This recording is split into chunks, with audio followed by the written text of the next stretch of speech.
Le 4 août 2020, il y a eu cette gigantesque explosion dans le port de Beyrouth qui a fait le tour du monde, une explosion extrêmement impressionnante.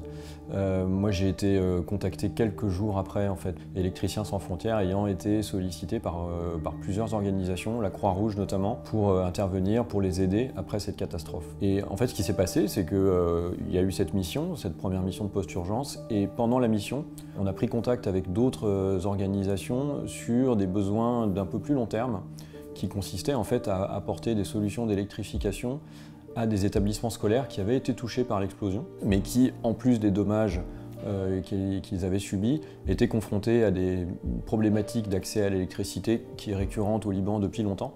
C'est comme ça qu'est née la mission d'électrification des écoles dont je m'occupe maintenant.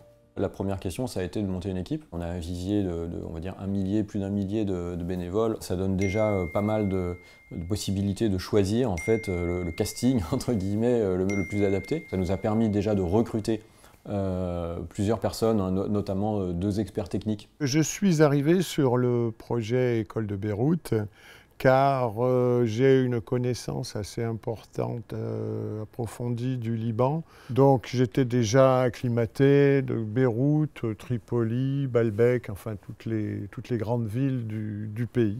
En plus, bon, j'avais cette compétence en électricité qui ont fait que c'était intéressant de me faire participer à ce projet, quoi.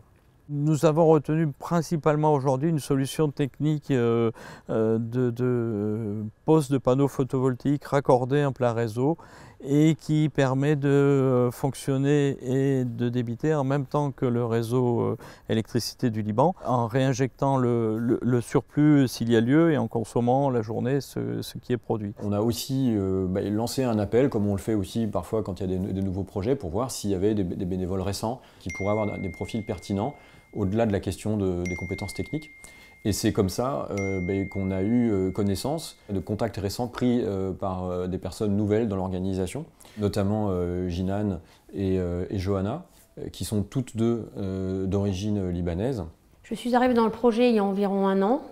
Je cherchais en fait à intégrer un projet humanitaire en lien avec le Liban. Et donc assez naturellement, je suis tombée sur Marc Graton qui m'a proposé ce projet, qui m'a emballée tout de suite. Alors du fait de mon origine libanaise, ma contribution était principalement sur le choix des écoles. On a eu pas mal de discussions par rapport à la sociologie qui est derrière chaque école, notamment la religion. Et du coup, nos discussions ont été menées pour que ça ne soit pas vu comme si Électriciens sans frontières aide une certaine population d'une religion précise du Liban. Et du coup, on a fait pas mal de discussions. On a même changé un peu le choix des écoles entre aussi public et privé pour toucher vraiment à une population différente. Ce qui m'a intéressée dans ce projet, c'est son côté assez opérationnel et relativement court terme, puisqu'en fait, les durées de chantier sur ce projet sont de l'ordre d'1 année à 1 année et demie. Donc c'était la possibilité de voir un projet qui aboutisse assez vite sur un sujet qui me tient à cœur, puisque c'est le réseau électrique et toute la partie infrastructure d'un pays qui est quand même ravagé depuis 40-45 ans.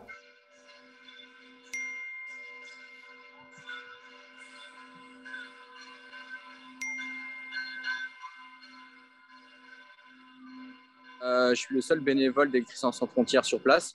Donc mon rôle, c'est de coordonner les acteurs et les partenaires sur place, faire le lien entre les différentes parties prenantes, faire des audits énergétiques dans des écoles, et puis aller à la rencontre des fournisseurs d'électricité, puis faire le lien entre les partenaires locaux et l'équipe de ESF qui travaille depuis la France. Du coup, on échange souvent avec le groupe WhatsApp parce qu'on a travaillé pendant la période de confinement. Du coup, c'était un peu compliqué qu'on se retrouve physiquement. D'autant plus que Clément était au Liban. Du coup, il nous envoyait aussi les informations via ce groupe WhatsApp. Après, on faisait des réunions, je dirais 2 fois par mois. Quand il y a vraiment des besoins de faire les cahiers de charges, de revoir le planning, de savoir les contributions que chacun peut faire. Nous nous entendons tous très bien, même si nous venons d'horizons très différentes et avec des préoccupations différentes. On est, je pense, tous un peu habitués au monde associatif et du coup tout se passe très bien, quoi. Il n'y a pas de raison préconçue a priori de nous rejoindre. Il peut y avoir 1000 raisons différentes pour rejoindre une organisation comme celle-là. Alors évidemment, je pense qu'il faut avoir le sens du collectif, il faut avoir envie de travailler avec les autres, il faut avoir envie de se mettre au service d'un certain nombre de besoins élémentaires qu'ont les gens sur cette planète, l'éducation, la santé, le développement économique, avoir des ressources décentes, pouvoir sortir de situations de pauvreté ou de détresse, pouvoir sortir de crise aussi. Voilà, donc je pense qu'il faut avoir un intérêt et un goût à titre personnel pour contribuer à ce genre d'action. Cette expérience, pour moi, elle est très intéressante et j'invite toute personne qui a envie d'essayer à se lancer, puisqu'en fait, il n'y a pas grand-chose à perdre, si ce n'est de passer du bon temps. C'est une façon pour moi avant tout déjà de rendre service à mon pays, c'est vrai, hein, mais aussi je trouve d'avoir une approche professionnelle dans un cadre différent, avec des personnes différentes ponctuellement, donc ça c'est très intéressant. Tous les secteurs professionnels peuvent être intéressants parce que nous avons besoin de toutes les compétences. On n'a pas besoin d'être un expert en électricité pour s'engager pour Électriciens sans frontières.